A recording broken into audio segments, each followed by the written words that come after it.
Welcome back. President Biden's $1.9 trillion relief plan includes $350 billion in emergency aid to state and local governments. They say they need the money because their budgets have been decimated by the pandemic. That does sound plausible, but is it true? Let's take my home state of California as an example. Last year, despite the pandemic, California general fund tax revenues were 30% above forecast, with tax revenues through the month of November 2020 actually higher than the previous year when there was no pandemic and no lockdowns. So why do we need to shovel more money their way from US taxpayers? It's not to help California workers or families or small businesses. It's to bail out the government unions that have a political stranglehold on the Democrats who control California. Just look at what they've been able to extract in exchange for donations and activism in support of Democrat politicians. Some reports say California spends about $9,000 a year per retired state employee and about $8,000 a year per dependent on luxury health insurance subsidies. That is on top of what they already get through the state's version of Medicare. It adds up to almost $5 billion in insurance subsidies alone. And that's not even including currently active state employees. Added together with cities, schools, and other agencies, it's $10 billion a year. Remember, that's just the extra, totally unjustifiable health insurance, not even the luxury pensions, like the retired LA assistant fire chief who raked in $1.4 million in 1 year. And then you have the huge costs of the current salaries of the public sector workforce.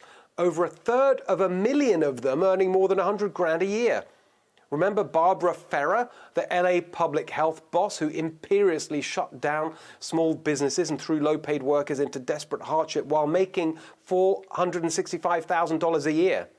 That's what the $350 billion blue state bailout in Biden's relief bill is all about. It's not relief, it's a payoff to the government unions that fund and control the Democrats. Let's call it what it is. Legalized bribery, legalized corruption. Joining me now, Tennessee Senator Marsha Blackburn. Great to see you, Senator. What do you make of this? Well, I think you're exactly right. And when you talk about California having more money right now than they did this time last year, you know this is not about covering expenses. And when you look at the fact that for education, for example, which is a huge issue right now because unions do not want to go back and teach in some of these blue cities and blue states. Steve, we have put $110 billion forward already for education. Out of that money, you've got $4 billion that has been pulled down for K through 12 education and 11 billion education.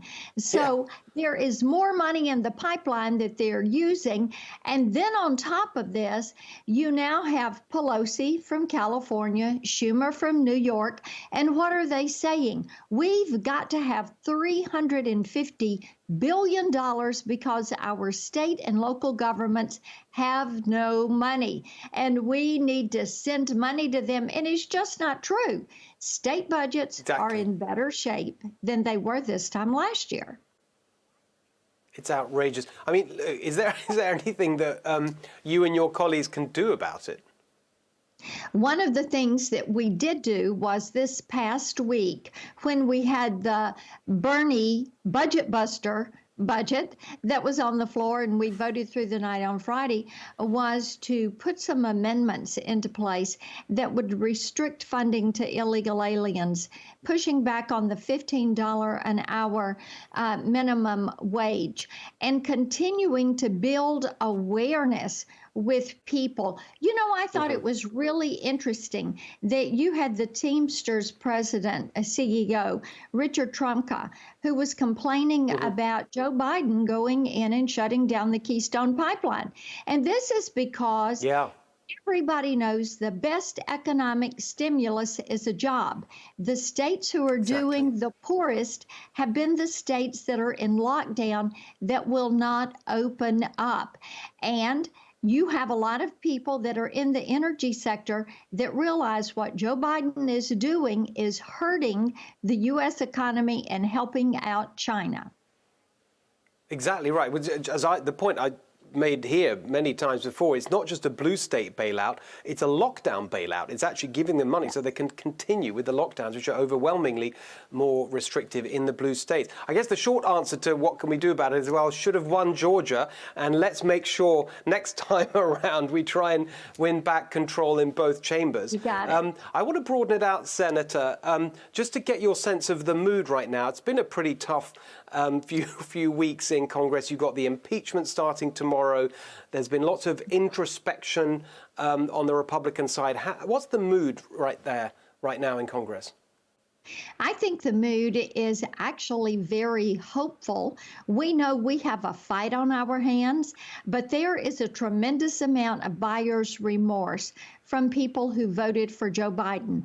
They're hearing more about the Hunter Biden issues, which you covered in your opening. They are looking at these executive orders, and like someone who voted for Joe Biden told me last week, said, oh my goodness, this makes me really nervous. I wish he would not do these executive orders.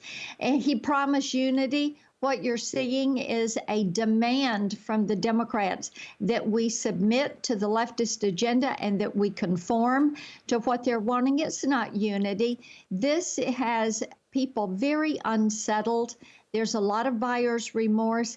It encourages those of us on the Republican side of the aisle to fight back, to push back, to make certain that we stand in the way of some of this bad policy and keep it from happening. And you're right, taking back the House and the Senate in 2022, it is a must-do.